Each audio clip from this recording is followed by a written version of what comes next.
Look at the people around you and notice something nobody likes admitting. The older you get, the more conversations begin to sound the same complaints, the same gossip, the same recycled opinions, the same people asking what you are doing with your life while doing almost nothing with their own. At first you tolerate it because you think this is what adulthood is supposed to look like. You stay available, you answer every message, you show up to every dinner.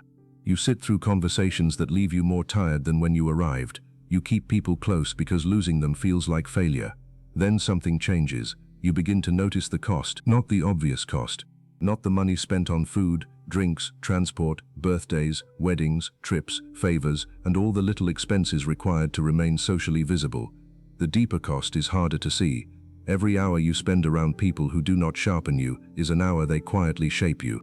Every conversation leaves something behind: a fear, a doubt, a comparison, a bad habit, a lower standard, a new reason to delay the thing you said you wanted. And one day, if you are paying attention, you realize you are not exhausted because life is too hard.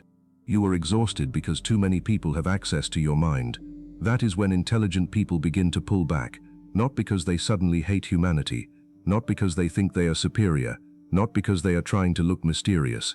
They pull back because they start understanding something that most people learn too late. Attention is not free. Presence is not free. Availability is not free. Every person who has regular access to you influences what you think about, what you fear, what you tolerate, what you spend, and what you believe is possible. Machiavelli understood this centuries ago. His world was full of courts, alliances, betrayal, flattery, hidden motives, and people smiling at rulers while privately calculating how to use them. He understood that a man surrounded by voices can become weaker than a man standing alone, because the crowd does not merely advise you, the crowd slowly rewrites you. Machiavelli. A weak mind needs constant company because silence forces it to confront itself. A strong mind learns to use silence as a weapon. And that is the uncomfortable truth behind why some intelligent people slowly stop socializing. They are not always becoming lonely. Sometimes they are becoming selective. Sometimes they are recovering their attention. Sometimes they are finally noticing how much of their personality was built to keep other people comfortable. If you have ever wondered why you are losing interest in crowds, shallow conversations, forced friendships, constant plans, and people who only call when they need stimulation, stay with me. Because by the end of this video, you may realize that your shrinking social life is not automatically a problem. It may be a signal that your standards, your awareness, and your hunger for control over your own life are changing. And if this kind of psychology, strategy, and uncomfortable truth is what you came here for, subscribe. This channel is not built to make you feel good for 10 minutes. It is built to make you see what most people would rather ignore. EAW1. Intelligence makes shallow conversation expensive. Most people think conversation is harmless. It is not. Every conversation has a price. Sometimes the price is time. Sometimes it is energy. Sometimes it is concentration. Sometimes it is the emotional labor of pretending to care about something you stopped caring about years ago. And once your mind becomes more disciplined, you start noticing that price immediately. You sit with people and hear the same stories for the 5th time. Someone is angry at a coworker. Someone is obsessed with who unfollowed them. Someone is talking about a stranger's relationship like it is a matter of national importance. Someone is complaining about money while ordering things they cannot afford. Someone is discussing plans they have been discussing for 3 years and still have not started. And you are expected to participate. You are expected to react. You are expected to contribute your attention as if attention has no value, but an intelligent person eventually understands that attention is one of the most valuable resources he owns. Money can return, time cannot. Mental sharpness can be rebuilt, but only after distraction stops draining it. And the more you value your mind, the less willing you become to spend it on conversations that produce nothing except temporary stimulation. This is why intelligent people often appear colder as they mature. They are not necessarily colder. They are simply less willing to perform interest. That difference matters. When you are younger, belonging feels more important than truth. You laugh at things that are not funny. You nod at opinions you do not respect. You attend places you do not enjoy. You keep friendships alive because they are old, not because they are good. You are terrified that if you stop showing up, people will move on without you. Then experience teaches you something brutal. Most people move on anyway. The people you exhausted yourself entertaining will eventually become busy. The group chat you treated like a responsibility will one day go quiet. The people whose opinions controlled your behavior will get distracted by someone else. The crowd you were afraid to disappoint will barely remember half the sacrifices you made to remain inside it. That realization changes your social behavior. You begin asking a harder question: why am I paying premium attention for low-quality interaction? Machiavelli would have understood the logic. In politics, a ruler who gives access to everyone quickly loses control of the room. The more people around him, the more agendas enter his decisions. The same is true in ordinary life. The more people have easy access to your time, the more frequently your day gets hijacked by priorities that are not yours. So intelligent people start reducing access. They do not answer every message immediately. They stop treating every invitation like an obligation. They stop explaining why they are staying home, and the crowd interprets this as withdrawal. In reality, it is often the beginning of self-possession. LA2. The more you observe people, the less you romanticize them. Children believe words. Experience teaches you to watch patterns. That difference destroys a lot of social illusions. When you are young, you think friendship means loyalty. You think kindness means sincerity. You think compliments mean admiration. You think invitations mean people value you. You think someone asking about your life means they care about your life. Then you live long enough to see how often those assumptions fail. You watch people praise someone publicly and insult them privately. You watch people claim they support you until your progress makes them insecure. You watch people ask for honesty and punish you when you give it. You watch people say, "We should all succeed," until one person actually starts succeeding faster than the others. You watch people disappear when you stop being useful, and if you are paying attention, you stop being shocked. That is one of the reasons intelligent people become more selective socially. They are not necessarily cynical. They have simply collected enough evidence to stop confusing words with character. Machiavelli's worldview was built around incentives. He was interested in what people do when power, fear, ambition, reputation, and survival enter the room. He did not build his understanding of human behavior around what people claimed to be. He watched what they did when something valuable was at stake. You should do the same. Anyone can be loyal when loyalty costs nothing. Anyone can be generous when generosity earns them praise. Anyone can support you when your success does not threaten their identity.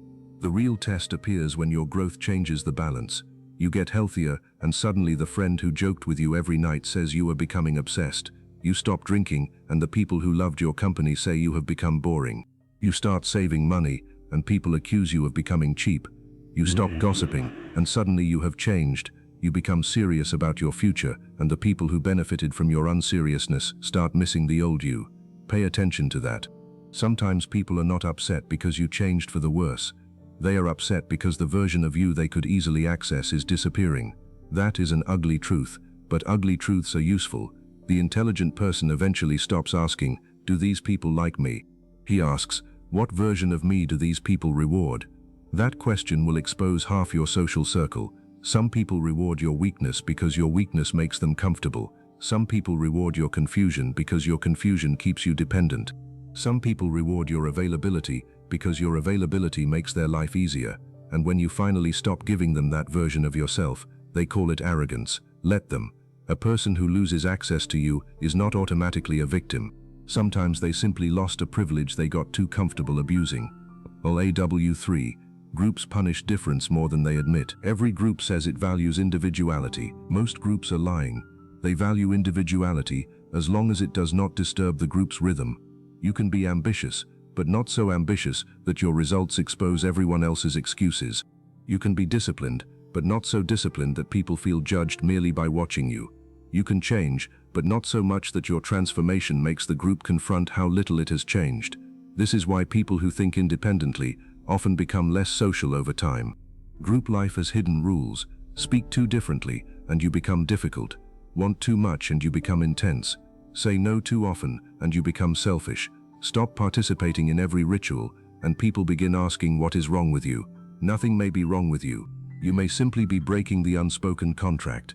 The contract says, remain recognizable, stay predictable, do not evolve so quickly that the rest of us feel abandoned by comparison.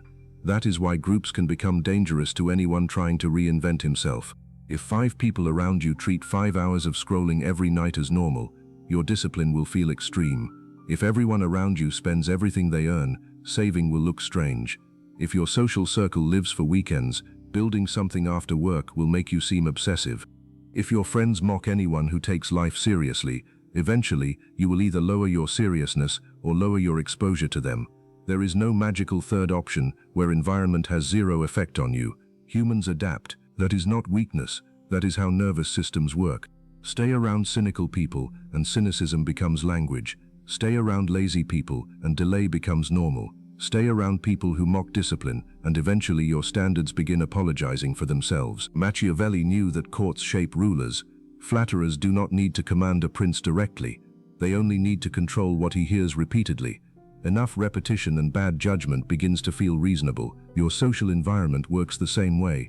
The people around you do not need to order you to become like them. They only need to make their behavior feel normal.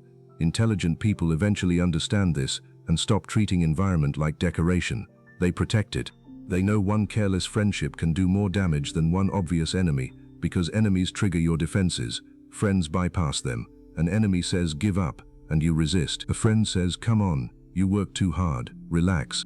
You only live once, and suddenly sabotage arrives wearing a smile. That is why intelligent people slowly stop socializing with everyone. Not because everyone is evil, because influence is real. And once you understand influence, access becomes expensive. Alado 4. Constant socializing destroys independent judgment. Here is a question most people hate. How many of your opinions are actually yours? Your politics, your ambitions, your spending habits, your relationship standards, your idea of success, your idea of what a normal weekend looks like, your idea of how much money is enough, your idea of what people your age should be doing. Did you choose those ideas, or did you absorb them? Most people never find out because they are never alone long enough to hear their own thinking without interruption. They wake up and check messages. They work around people. They eat while watching other people. They drive while listening to other people. They go home and scroll through other people. They fall asleep after filling the last quiet minutes of the day with somebody else's voice. Then they proudly say, I know who I am. No, you know what you have been exposed to. That is not the same thing. Independent judgment requires isolation from input, not permanent isolation. Enough separation to discover which thoughts survive when the room gets quiet. Machiavelli valued the ability to see circumstances without sentimental fog. Whether you agree with his conclusions or not, his work is obsessed with clear-eyed judgment. A ruler who cannot assess reality because courtiers keep feeding him comforting stories is already vulnerable. So are you. You cannot think clearly if every decision is immediately thrown into a group chat. You cannot discover your own risk tolerance if every plan is judged by people who would never take that risk themselves. You cannot build conviction if your first reflex is asking 5 people whether they approve. This is one of the harshest signs of intellectual dependence, needing social permission to trust your own conclusion. Intelligent people slowly break that habit. They stop crowdsourcing every choice. They sit with uncertainty longer. They become willing to make a decision that looks strange before it looks smart. And yes, that can make them appear distant, because the person who no longer needs constant reassurance becomes harder to socially control. That is what some people call changed. They are right. You should change. The goal was never to remain the same person forever just so everyone else could recognize you. LAW 5.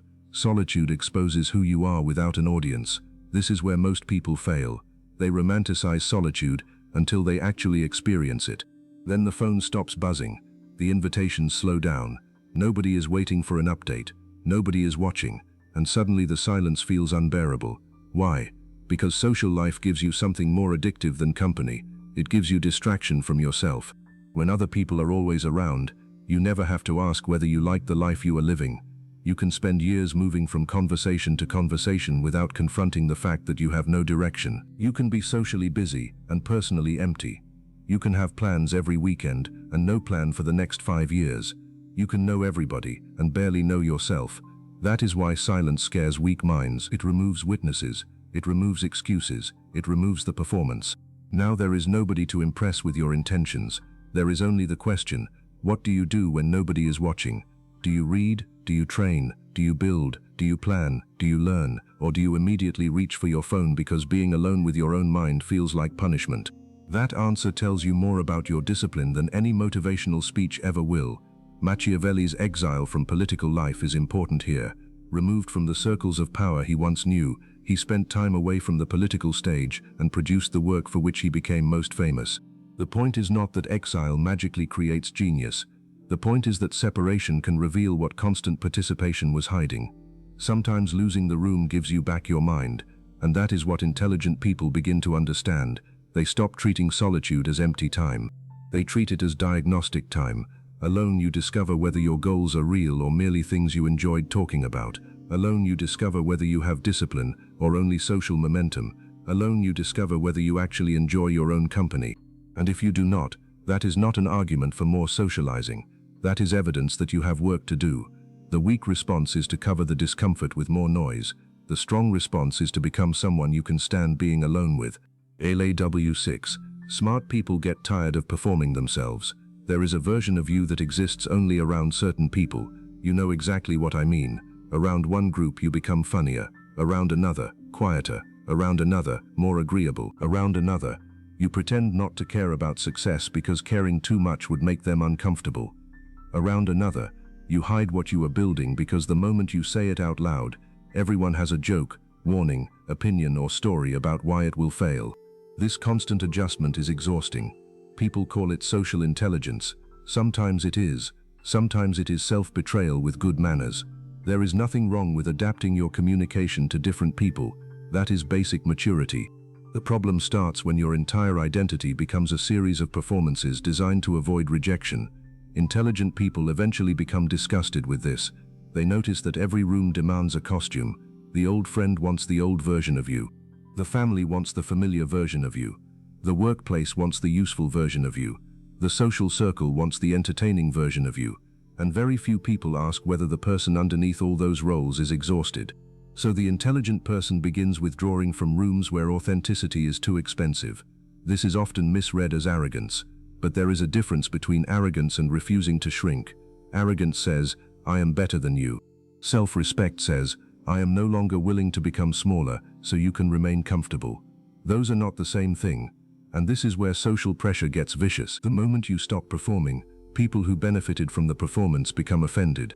The friend who loved that you always answered at midnight says you are distant. The relative who loved that you never said no says you have become selfish. The group that loved your jokes stops calling once you stop being entertainment. Good. Information has arrived. Do not argue with it. Use it. Every relationship reveals itself when the benefits become less one-sided. Label 7. Intelligent people stop confusing history with loyalty. Some of the worst relationships in your life survive for one reason. They are old. That is it. Not healthy. Not meaningful. Not inspiring. Not trustworthy. Old. You have known this person for 10 years, so you assume 10 years must mean something. Sometimes it means you repeated the same mistake for a decade. Time does not automatically create value. A bad investment held for 10 years is still a bad investment. A draining friendship protected by nostalgia is still draining. A person does not deserve unlimited access to your future because they happen to be present in your past. This is one of the hardest lessons intelligent people eventually accept. History is not loyalty. History is evidence. Look at the evidence. Who was there when you had nothing to offer? Who respected your boundaries before you had to enforce them aggressively? Who can hear good news about you without making it about themselves? Who corrects you privately instead of humiliating you publicly? Who still respects you when you disagree? Who talks about absent people with enough dignity that you would trust them to speak about you the same way? Those questions matter more than how long you have known someone. Machiavelli understood that alliances are often based on interest, not sentiment. In ordinary life, that does not mean treating every relationship like a political conspiracy. It means stop being naive about incentives. Some people are loyal to access. Some are loyal to convenience. Some are loyal to the version of you that makes them feel superior. Some are loyal only while your life remains similar to theirs. Then the moment you change, the relationship starts cracking. Do not panic. Cracks reveal structure. A friendship that cannot survive your growth was not protecting you, it was containing you. And intelligent people slowly stop investing in relationships maintained only by guilt, memory, or fear of appearing cold. They would rather have 3 honest relationships than 30 obligations pretending to be friendships. That is not antisocial. That is quality control. LAW8. Availability lowers your value when it has no boundaries. People say they want someone dependable. What they often mean is someone accessible. There is a difference. Dependability means you show up when it matters. Accessibility means anyone can interrupt you whenever they feel like it. Most people confuse the two and destroy their own focus. They answer every call. They reply instantly. They rearrange their day because somebody else is bored. They become the emergency contact for problems that are not emergencies. Then they wonder why they never have time to build anything serious, because everyone else has been spending their time for them. Here is the ugly reality. When access to you has no cost, people often stop respecting it, not consciously, behaviorally. The person who knows you always answer, will call without asking whether you are busy. The friend who knows you never say no, will invite you last minute. The relative who knows guilt works, will use guilt again. Human beings learn patterns. You teach people how available you are, and once intelligent people understand that, they stop making themselves endlessly reachable. They do not disappear for attention, they create friction. They let the phone ring. They answer later. They protect work hours. They say, "I can't make it," without attaching a courtroom defense. They stop treating other people's disappointment like evidence that they did something wrong. This is one of the most useful forms of social power. Not dominance, not manipulation, unavailability with purpose. Machiavelli understood that what is always visible becomes easier to predict. What is easy to predict becomes easier to influence. The same principle applies to your personal life. If everyone knows you can be summoned whenever they want, your calendar is not yours. And if your calendar is not yours, your life is not fully yours. That sounds dramatic until you calculate it. 2 hours here, 3 hours there, a whole Sunday gone, a late night that destroys the next morning, a favor that becomes a pattern, a conversation that turns into another conversation. Weeks disappear in fragments. That is how people lose years, not always through catastrophe, through tiny social leaks they were too polite to close. ALAW 9, the more you build, the less you need to announce. There is a stage of immaturity where talking about progress feels like progress. You tell people about the business, the fitness plan, the book, the move, the skill, the new life. You enjoy the reaction so much that your brain receives part of the reward before you have earned the result. Then comes the dangerous part, opinions. One person tells you it will never work. One person says they know someone who tried. One person tells you to be realistic. One person becomes suspiciously quiet. One person starts asking questions that sound supportive but feel like interrogation. Now the thing that was simple in your mind becomes crowded with noise. Intelligent people eventually learn to stop doing this. They build quietly. Not because secrecy is magical, because early-stage goals are fragile. A new idea does not need an audience. It needs repetition. A new identity does not need applause. It needs evidence. A plan does not become stronger because 10 people know about it. Sometimes it becomes weaker because now you are managing their reactions in addition to doing the work. Machiavelli wrote about appearances because political life was filled with them. Modern life is even worse. People announce transformations before transforming. They post discipline instead of practicing it. They build an image of progress and then become trapped maintaining the image. Smart people become tired of that game. They stop narrating. They start accumulating. Hours, skills, savings, strength, knowledge, results, and when people finally notice, the work is already done. This is why some intelligent people appear to vanish for a period. They are not always depressed, they are not always lonely. Sometimes they finally realize that the crowd was consuming the energy required to become dangerous in private. Do not misunderstand that word. Dangerous does not mean violent, it means difficult to manipulate, difficult to distract, difficult to shame out of your standards. Difficult to tempt with approval, difficult to pull back into a version of yourself you already outgrew. That kind of person is dangerous to every system that depended on his weakness. The trap, solitude can also make you stupid. Now we need to correct the fantasy before it becomes another form of ego. Being alone does not automatically make you intelligent. Some people isolate themselves and become worse. They become paranoid, rigid, self-absorbed, socially incompetent. They start believing every disagreement is jealousy. Every criticism is an attack. Every invitation is manipulation. Every relationship is a transaction. That is not wisdom. That is fear wearing philosophical clothes. If you use Machiavelli as an excuse to become suspicious of everyone, you missed the point. The goal is not to hate people. The goal is to see them clearly. The goal is not to have no friends. The goal is to stop calling everyone a friend. The goal is not permanent isolation. The goal is selective connection. A strong person can enjoy company without needing it. He can love people without handing them control of his judgment. He can listen without obeying. He can help without becoming endlessly available. He can be loyal without being stupid. He can forgive without reopening the same door. He can socialize without turning his social life into his identity. That balance matters, because loneliness can distort judgment just as easily as crowds can. If you never expose your thinking to anyone intelligent enough to challenge you, your ideas can become weak without you realizing it. If nobody can tell you when you are wrong, you do not have independence, you have an echo chamber with one member. That is why intelligent people do not necessarily stop socializing completely. They upgrade the purpose of socializing. They stop asking, how many people do I know? They ask, who deserves access? That is a completely different question. The final shift. There comes a point where intelligent people stop trying to be understood by everyone. That is when their social world usually gets smaller, not because they failed, because mass approval becomes less impressive once you understand what it costs. To be liked by everyone, you must constantly edit yourself, you must soften convictions, hide ambition, laugh at things you dislike, tolerate things you resent, say yes when you mean no, explain decisions that require no permission. And after years of doing this, you can become surrounded by people who love a version of you that does not even exist. What exactly did you win? Company, at the cost of yourself. That is a terrible trade. The intelligent person eventually chooses something harder. He accepts being misunderstood. He accepts quieter weekends. He accepts fewer invitations. He accepts that some people will say he changed. He accepts that old friendships may weaken. He accepts that growth has a social cost. But in exchange, he gets something most people never fully possess: his own mind, his own schedule, his own standards, his own direction. That is why some intelligent people slowly stop socializing. Not because they are too smart for people, because they are finally smart enough to understand access. They understand that every relationship shapes them. Every repeated conversation trains them. Every environment normalizes something. Every social circle has a gravity. And if you do not choose your circle carefully, your circle will choose your future for you. So look at your life again. Look at the names on your phone. Look at who gets your evenings.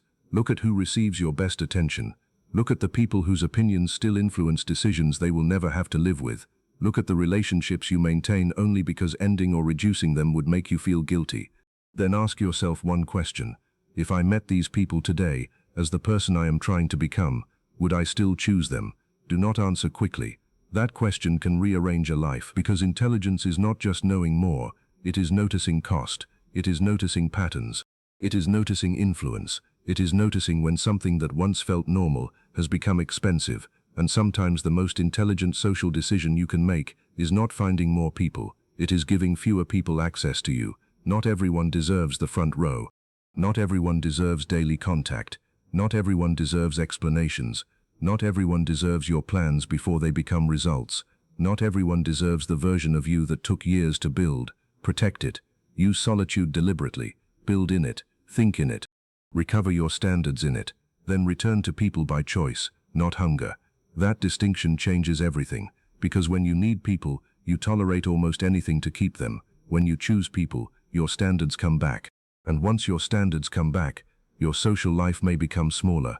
Let it. A small circle built on respect is stronger than a crowded room built on fear of being alone. Machiavelli knew that power begins with seeing people as they are instead of as you wish they were. Apply that to your own life. Stop romanticizing access. Stop worshipping popularity. Stop confusing constant communication with meaningful connection. Stop donating hours to people who would not donate 5 minutes to your future. You do not need to become cruel. You need to become difficult to waste. That is the real shift. If this video made you think of specific people, do not rush to confront them. Do not send dramatic messages. Do not announce that you are cutting everyone off. That is still performance. Do something more powerful. Change your availability. Change your standards. Change what you tolerate. Change where your hours go, and watch what survives. The relationships that are real will adjust. The relationships built on convenience will complain. The relationships built on access will weaken. The relationships built on mutual respect will remain. And once the noise clears, you may discover that you were never afraid of being alone. You were afraid of finding out how much better you could think without everyone else inside your head. That is why intelligent people slowly stop socializing, not because they lost the ability to connect, because they finally learned the value of choosing who gets to connect with them. If you want more videos about strategy, human behavior, power, boundaries, and the uncomfortable psychology people usually avoid, subscribe. The crowd will always be available. Your time will not.